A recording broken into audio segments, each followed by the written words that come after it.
Marwadi university మంచి భవిష్యత్తు కోసం తెలుగు విద్యార్థులు ఇష్టపడే యూనివర్సిటీ. కాల్ 9059052378 9059052379. పోరాటానికి, స్థిరత్వానికి, దృఢ సంకల్పానికి ఒక గుర్తుగా ఉంది అని చెప్పి చాలా మంచి మాటలతోని ప్రారంభించినారు అధ్యక్ష. అది చెప్తూ అట్లానే మన సంస్కృతి, చరిత్ర, సాంప్రదాయాలు ఇవన్నీ కూడా కలుపుకొని ఒక విజన్తో ముందుకు పోతా ఉన్నామని చెప్పారు అధ్యక్ష. అవి చెప్తూ ఒక మాట ఏమంటారంటే అధ్యక్ష, మనం జయ జయ హే తెలంగాణ జననీ జనకేతనం అనేది అధికారిక గానంగా స్వీకరించామని చెప్పారు.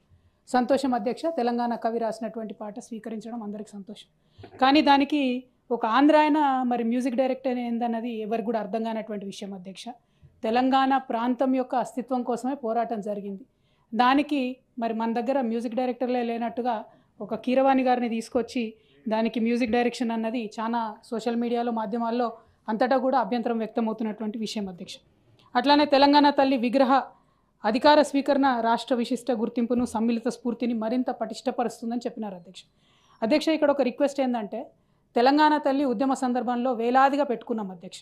అందులో తమ్మర్ పాల్గొన్నారు, కోదండరాం సార్ పాల్గొన్నారు, జూపల్లి కృష్ణారావు గారు పాల్గొన్నారు. ఇక్కడ ఉన్నటువంటి అనేక మంది పెద్దలు కూడా ఉద్యమంలో సమ్మిళితమై, సీతక్క గారు కూడా ఆనాడు నిరాహార దీక్ష చేసారు. ఒక్కరు కాదు, ఇద్దరు కాదు. తెలంగాణ తల్లికి దండ అయినటువంటి వ్యక్తి తెలంగాణలో లేరు అధ్యక్ష. కానీ అదే తెలంగాణ తల్లికి కేవలం ఒక గెజెట్ లేదు, ఒక జీవో ఇవ్వలేదని చెప్పి ఆవిడ స్వరూప స్వభావాన్ని మార్చేసి ఆమెను ఒక మామూలు తల్లిని చేసిండ్రు అధ్యక్ష. తెలంగాణ అంటే ఒక ప్రత్యేకత, ఒక బతుకమ్మ, ఒక బోనము ఉంటేనే ప్రత్యేకత. పోనీ మీకు బతుకమ్మ నచ్చలేదు అనుకోండి, బోనం పెట్టేది ఉంటుంది.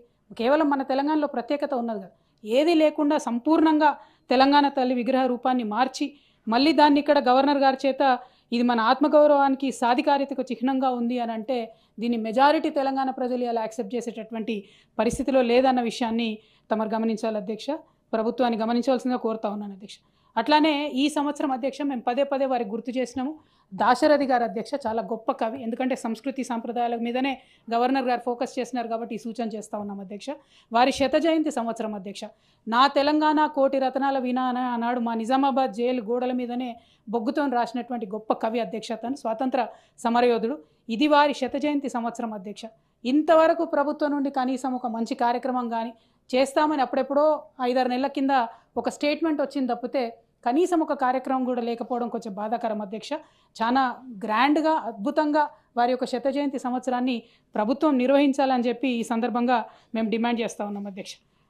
అట్లానే 11వ పాయింట్లో అధ్యక్ష గవర్నర్ గారు ఏమంటారంటే, 2,60,00,000 మెట్రిక్ టన్నుల ఉత్పత్తి రికార్డు స్థాయిలో దేశంలోనే అత్యధిక వరి ఉత్పత్తిదారుగా తెలంగాణ ఆవిర్భవించింది అని చెప్పినారు అధ్యక్ష. దీనిలో మరి కాళేశ్వరం పాత్ర లేదా అధ్యక్ష? కాళేశ్వరం ఉంది కాబట్టే 2,64,00,000 వచ్చింది. అంతకుముందు తెలంగాణ రాకముందు 64,00,000 మెట్రిక్ టన్నులు మాత్రమే మన తెలంగాణ యొక్క పంట ఉండే అధ్యక్ష. 10 సంవత్సరాల్లో ఏం జరిగింది బీఆర్ఎస్ పాలన అని చెప్పి ఇప్పుడు పెద్దలు కోదండరాం గారైనా, ఇందాక మాట్లాడిన ఏవిఎన్ రెడ్డి గారు అన్న ప్రతి ఒక్కరు కూడా మాట్లాడుతూ ఉన్నారు అధ్యక్ష.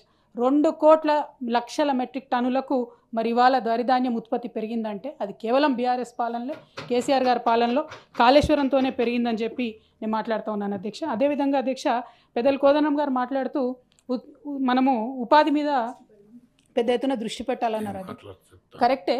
కాకపోతే 2,00,00,000 మెట్రిక్ టన్నుల వరిని ఉత్పత్తి చేయగలిగేటటువంటి రంగం ఉపాధి రంగం కాకుండా ఎట్లా పోతుంది అధ్యక్ష? వ్యవసాయ రంగాన్ని ఎందుకు ఇవాళ మీరు సంపూర్ణంగా విస్మరిస్తూ ఉన్నారు?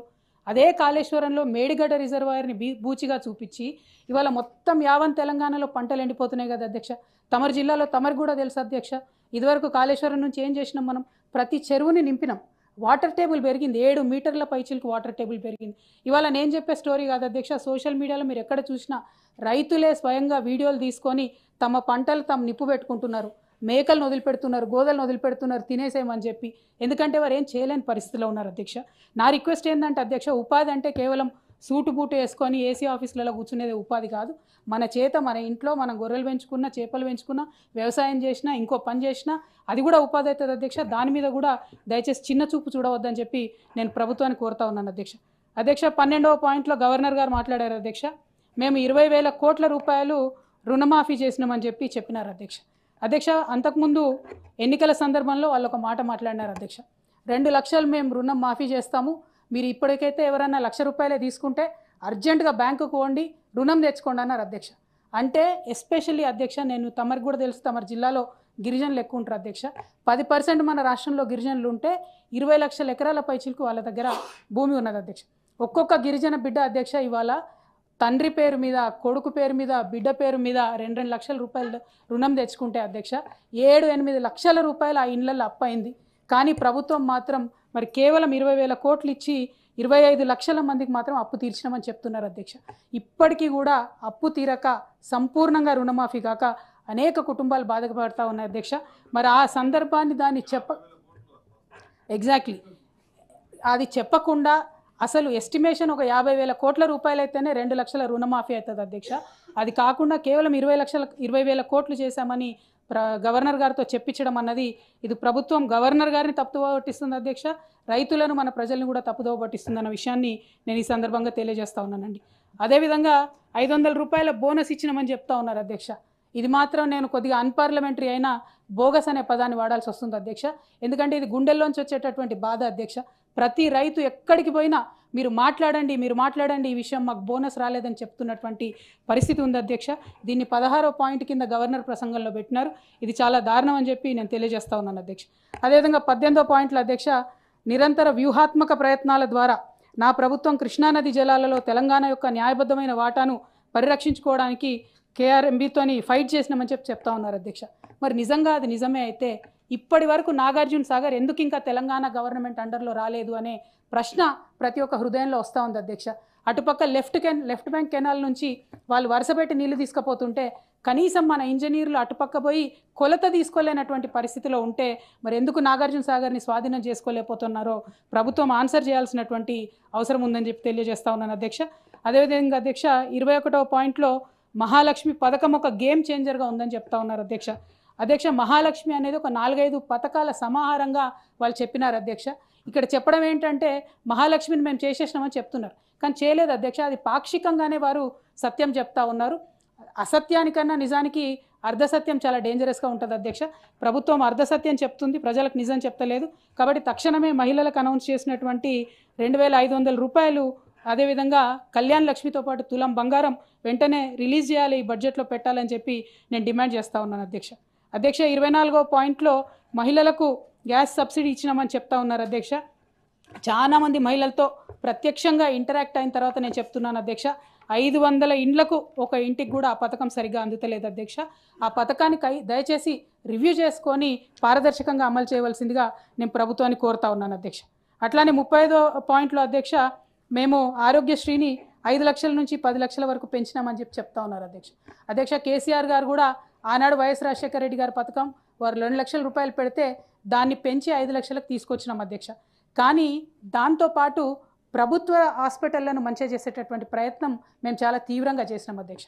దాంతోపాటు ప్రతి జిల్లాలో ఒక మెడికల్ కాలేజ్ పెట్టి అద్భుతమైనటువంటి మల్టీ స్పెషాలిటీ హాస్పిటల్ ప్రతి జిల్లాలో ఇవ్వడం జరిగింది అధ్యక్ష. ఇవాళ ఆ ప్రయత్నం మానేసి ఇంకొక 163 మెడికల్ ప్రొసీజర్లు కూడా ఆరోగ్యశ్రీలో చేర్చి ప్రైవేట్కు ఆ డబ్బును మళ్ళిస్తున్నారు, కానీ ప్రభుత్వ రంగ హాస్పిటల్ను పట్టించుకుంటలేరు అధ్యక్ష.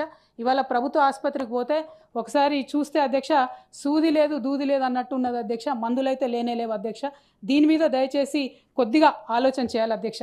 ఒక మహిళగా నేను కోరేది ఏంటంటే ప్రభుత్వ హాస్పిటల్లో ప్రసవాలు జరగాలి, దానివల్ల పేదవాళ్ళ ఇంట్లో 2 రూపాయల ఆదాయం మిగులుతుంది అనేటటువంటి ఆలోచనతోని అన్ని ప్రొసీజర్స్ కూడా క్రియేట్ చేసి ఇదివరకు పెట్టినాం అధ్యక్ష.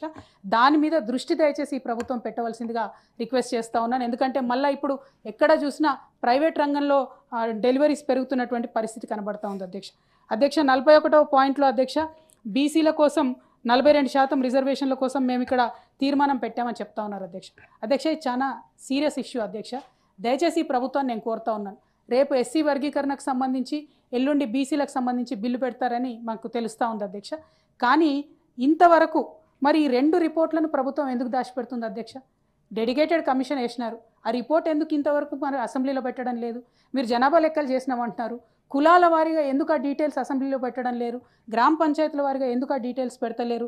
ఆ విషయాన్ని దయచేసి సీరియస్గా తీసుకోవాలి అధ్యక్ష. బిల్లు పెట్టే లోపల కనీసం ఈ రోజో రేపో అసెంబ్లీలో టేబుల్ చేయాలని చెప్పి నేను డిమాండ్ చేస్తూ ఉన్నాను అధ్యక్ష. అట్లానే 42వ పాయింట్లో జస్టిస్ షమీమ్ అఖ్తర్ కమిషన్ సిఫార్సు ఆధారంగా ఎస్సీ ఉపవర్గీకరణ చేస్తున్నామని చెప్తున్నారు అధ్యక్ష. ఆ షమీమ్ అఖ్తర్ గారి రిపోర్ట్ కూడా దయచేసి టోటల్ రిపోర్టు అసెంబ్లీలో పెట్టాలి అధ్యక్ష. ఇక్కడ కూర్చున్న వాళ్ళందరం కూడా అంతో ఇంతో చదువుకున్న వాళ్ళమే, ప్రజా సమస్యల పట్ల అవగాహన ఉన్న వాళ్ళమే అధ్యక్ష. ఆ రిపోర్టు సంపూర్ణంగా చదివితే ఇంకా సాధికారికంగా సూచనలు చేసేటటువంటి అవకాశం ఉంటుంది కాబట్టి వాటిని పెట్టమని చెప్పి మేము డిమాండ్ చేస్తూ ఉన్నాం అధ్యక్ష. 47వ పాయింట్లో దావోస్లో జరిగిన ఆర్థిక ఫోరంలో 49,500 కోట్ల మందికి ఉద్యోగాలు కల్పిస్తూ 1,78,000 కోట్ల పెట్టుబడులు వచ్చాయని చెప్పడం జరిగింది అధ్యక్ష. అయితే అధ్యక్ష, క్రితం సంవత్సరం కూడా 40,000 కోట్ల రూపాయల పెట్టుబడులు వచ్చినాయని చెప్పినారు అధ్యక్ష. దానికి సంబంధించి ఒక వైట్ పేపర్ ఇవ్వాల్సిందిగా మేము డిమాండ్ చేస్తూ ఉన్నాం అధ్యక్ష. ఎందుకంటే ప్రధాన పత్రికలలో మరి పరిశ్రమలు మనల్ని వదిలిపెట్టి తమిళనాడుకు, గుజరాత్కి, కర్ణాటకకి పోతున్నట్టుగా తెలుస్తూ ఉంది అధ్యక్ష. అందుకోసమని ఈసారి వచ్చిన పెట్టుబడులు, క్రితం సారి వచ్చిన పెట్టుబడులకు సంబంధించి బడ్జెట్లో అన్న కొంత వైట్ పేపర్ పెట్టాలని డిమాండ్ చేస్తూ ఉన్నాం అధ్యక్ష. 53వ పాయింట్లో మన భూమాత గురించి చెప్పినారు అధ్యక్ష. అయితే ఇక్కడ అధ్యక్ష ఒకటి దయచేసి మనం గమనించుకోవాలి. ఇవాళ ఓవరాల్ మార్కెట్ సెంటిమెంట్ చూసినా, రియల్ ఎస్టేట్ చూసినా, రిజిస్ట్రేషన్లో వచ్చేటటువంటి ఆదాయం చూసినా అధ్యక్ష 33% పడిపోయింది. నిజంగానే భూమాత అనేటటువంటిది ఒక రెవల్యూషనరీ స్కీమ్ అయితే, విఆర్ఎల్ఎన్ మళ్ళా ప్రవేశపెట్టడం ఒక మంచి స్కీమ్ అయితే, ఎందుకు ఇవాళ ప్రజల్లో ఒక అభద్రత ఉందనేటటువంటి అంశం అందరం కూడా దయచేసి ఆలోచన చేసుకోవాలి అధ్యక్ష. అట్లానే ఆనాడు ఏం చెప్పినారు, మీరు ఎల్ఆర్ఎస్ కట్టకండి, బీఆర్ఎస్ పోతుంది, మేము వచ్చినాక ఎల్ఆర్ఎస్ మాఫీ చేస్తామన్నారు. మళ్ళీ ఇప్పుడేమో ఎల్ఆర్ఎస్ కట్టమని చెప్తున్నారు. దానికేమో అత్యవసరగా ఎవరు కూడా రానటువంటి పరిస్థితి ఉన్నది, ఆదాయం 0 అన్నటువంటి పరిస్థితి ఉన్నది. ఒక పక్క ప్రజలకు ఇచ్చిన మాటను తప్పుతూ ఉన్నారు, ప్రభుత్వానికి వచ్చే ఆదాయాన్ని కూడా గండి కొడుతూ మళ్ళీ ఇవాళ ప్రభుత్వ భూములు వేలం వేయాలని చెప్పి ఒక ప్రక్క ప్రయత్నం, ఇంకొక పక్క హైడ్రాతో విధ్వంసం మాత్రం కంటిన్యూస్గా చేస్తూ ఉన్నారు అధ్యక్ష. ఇది కరెక్ట్ కాదు. దీన్ని గవర్నర్ ప్రసంగంలో తమరు పెట్టడం, దాని తర్వాత ప్రభుత్వాన్ని, ప్రజల్ని తప్పుదోవ పట్టిస్తున్నారని చెప్పి నేను భావిస్తూ ఉన్నాను అధ్యక్ష. అధ్యక్ష చివరిగా ఇక 60వ పాయింట్లో అధ్యక్ష, జనరల్గా మన శాసన మండలి పేరు ఎవరు ఎత్తారు అధ్యక్ష, శాసనసభ పేరే ఎత్తుతారు. ప్రత్యేకించి గవర్నర్ గారు మాత్రం ఇక్కడ మాట చెప్పినారు అధ్యక్ష. బడ్జెట్ కేవలం అంకెల కూర్పు మాత్రమే కాదు, భవిష్యత్తు కోసం ప్రభుత్వ ప్రాధాన్యతలు, విజన్ల ప్రతిబింబం. మన పాలసీలు, కార్యక్రమాలు, సంక్షేమ చర్యలు తెలియజేసే ఒక ఆర్థికపరమైన నమూనా. అందువల్ల శాసనమండలి సభ్యులు అత్యంత ఆసక్తితో, శ్రద్ధతో బడ్జెట్ చర్చలో తప్పనిసరిగా పాల్గొనాలి అన్నారు అధ్యక్ష. మరి బడ్జెట్ మీద చర్చ ఎన్ని రోజులు పెడుతున్నాం అధ్యక్ష మనం మండలిలో? ఒకరోజు బడ్జెట్ మీద చర్చ, ఒకరోజు మొత్తం పద్దుల మీద చర్చ. ఒకరోజు మొత్తం పద్దుల మీద చర్చ అంటే ఇంతమంది సభ్యులకి అసలు అవకాశం ఎట్లా వస్తుంది అధ్యక్ష? మనిషికి 2 నిమిషాలు కూడా మాట్లాడే ఆస్కారం ఉండదు. Budget is a complex issue అధ్యక్ష. దయచేసి తమరు ఫైట్ చేసి మా తరఫున కొంచెం సమయం పెంచి బడ్జెట్ మీద ఎక్కువ టైం తీసుకోవాల్సిందిగా నేను కోరుతా ఉన్నాను అధ్యక్ష. అధ్యక్ష చివరిగా నేను, మీరు ఏమనుకోకుంటే ఒక మాట చెప్తాను అధ్యక్ష. తమరు ఇందాక మా బీఆర్ఎస్ పార్టీ సభ్యుడి పైన కొంత సంయమనం కోల్పోయి నీ న్యూసెన్స్ అని అన్నారు అధ్యక్ష. ఆ న్యూసెన్స్ అనే పదాన్ని, అది కరెక్ట్ కాదు. తమరు నాకన్నా చాలా సీనియర్ అధ్యక్ష, మీకు చెప్పేంతటి దాని కాదు. ఆ పదాన్ని మాత్రం దయచేసి తొలగించవలసిందిగా మిమ్మల్ని రిక్వెస్ట్ చేస్తా ఉన్నాను. గౌరవ సభ్యురాలు మీరు కూడా అర్థం చేసుకోవాలా అధ్యక్ష, ఎప్పుడు కూడా ప్రతి సభ్యుడు మాట్లాడినప్పుడు ఒకే వ్యక్తి క్రాస్ టాక్ చేస్తూ అది చేయడం అనేటువంటిది కరెక్ట్ కాదు. అబ్సల్యూట్లీ అగ్రీడ్ అధ్యక్ష. కాకపోతే ఆ పదం మాత్రం తొలగించవలసిందిగా నా రిక్వెస్ట్. ఒకవేళ అన్పార్లమెంటరీ అయితే I will delete it definitely. ఇక చివరిగా ఒకటే అధ్యక్ష, జనరల్గా అధ్యక్ష ప్రతి ఒక్కరికి కూడా అధ్యక్ష ఫ్రీడమ్ ఆఫ్ స్పీచ్ ఉంటుంది కదా అధ్యక్ష. మీరు అదే మాట్లాడుతున్నారు, మర్యాద ఉండదు, పద్ధతి కాదు అది. నేను వారు మాట్లాడినారు అన్న, తమరు ఆలోచించండి అధ్యక్ష. ఆలోచించి అన్పార్లమెంటరీ అయితే దయచేసి డిలీట్ చేయండి అధ్యక్ష. అట్లానే చివరిగా ఒక విషయం చెప్పి ముగిస్తాను అధ్యక్ష. జనరల్గా జీవితంలో ప్రతి ఒక్కరు కూడా మాట్లాడినా అన్పార్లమెంటరీ వర్డ్స్ ఉంటే I will delete it. Absolutely sir, absolutely. గొప్ప గొప్ప కథల్లో మన పాత్ర ఉండదు అధ్యక్ష అందరికీ కూడా. కానీ ఎవరికి వారు మన కథ గొప్పగా ఉండేలా చూసుకోవాలి అధ్యక్ష. ఈ ప్రభుత్వాన్ని లీడ్ చేస్తున్నటువంటి గౌరవ ముఖ్యమంత్రి గారికి అతి గొప్ప ఉద్యమం అయినటువంటి, ప్రజాస్వామిక ఉద్యమం అయినటువంటి తెలంగాణ ఉద్యమంలో వారి పాత్ర లేదు అధ్యక్ష. కాబట్టే వారు తీసుకునే అనేకమైన నిర్ణయాలు తెలంగాణ ప్రజల పక్షాన ఉండలేవు, వారి మనోభావాల్ని హర్ట్ చేసే విధంగా ఉన్నాయని చెప్పి నేను భావిస్తూ ఉన్నాను అధ్యక్ష. అందులోనే తెలంగాణ తల్లి కావచ్చు, ఇంకోటి కావచ్చు అనేకమైన అంశాలు వారు తెలంగాణ ప్రజల మనోభావాలు దెబ్బతినే విధంగా వ్యవహరిస్తున్నారని చెప్పి నేను భావిస్తూ ఉన్నాను అధ్యక్ష. ఇక చివరిగా అధ్యక్ష, తెలంగాణ అంటేనే గంగా జమున తహజీబ్ అని చెప్తాం అధ్యక్ష. ఇప్పుడు రంజాన్ మాసం కూడా నడుస్తూ ఉంది అధ్యక్ష. మరి ఇట్లా నడుస్తున్నటువంటి సందర్భంలో కూడా మొన్న వచ్చిన ఎమ్మెల్సీలో కూడా ఒక మైనారిటీకి ప్రాధాన్యత ఇవ్వలేదు. ఇప్పుడున్న మంత్రివర్గంలో కూడా ఒక మైనారిటీ లేరు, ఒక ఎస్టీ లంబాడా లేరు. ఉమ్మడి ఆంధ్రప్రదేశ్ చరిత్రలో కూడా ఏనాడు మంత్రివర్గంలో మైనారిటీ లేకుండా, ఎస్టీ లంబాడాస్ లేకుండా మంత్రివర్గం లేదు అధ్యక్ష. ఇది కేవలం ఈ ప్రభుత్వం చేస్తుంది. అంటే మనం ప్రభుత్వం తరఫున చేసే ప్రతి విషయాన్ని కూడా ప్రజలు సెంటిమెంటల్గా మా వాళ్ళు ఉన్నారా లేదా, మా వాళ్ళకు ప్రాతినిధ్యం ఉన్నారా లేదా అని మైక్రోస్కోప్ పెట్టుకొని చూస్తారు. కాబట్టి తెలంగాణ సమాజం అంటేనే గంగా జమున తహజీబ్. కాబట్టి ఈ మాట చెబుతూ నేను తమరి దగ్గర సెలవు తీసుకుంటున్నాను అధ్యక్ష. Thank you. జై తెలంగాణ. అమీర్ అలీ